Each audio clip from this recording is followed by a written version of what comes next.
अपना दलानी में हर साल रंगवा तू डालेला। अच्छा बाटे ना कहूँ जगहिया हो खाली, हर जगह रंगवा तू मलेला।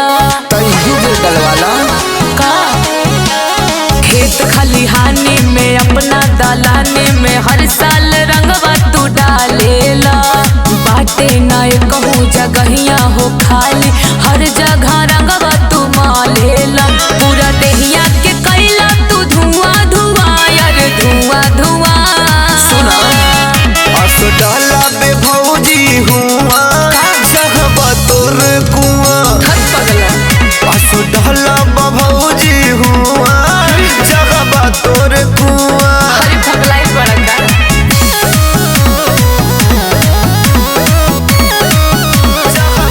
म्यूजिक बैंड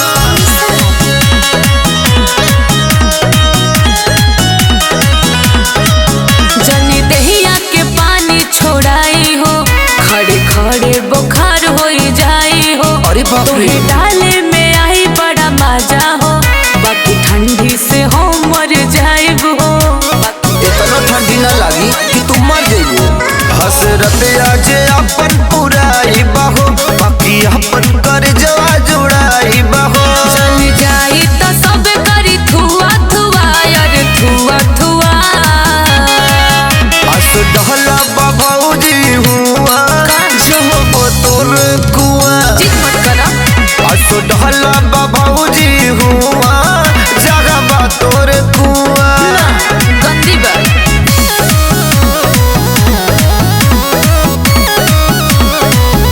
म्यूजिक बैंड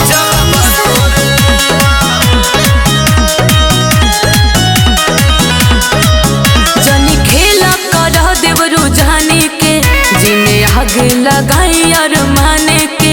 संगे ले ले बड़ा अपन तू टोली के, देह रंग बा संगे हल्ला बोली के।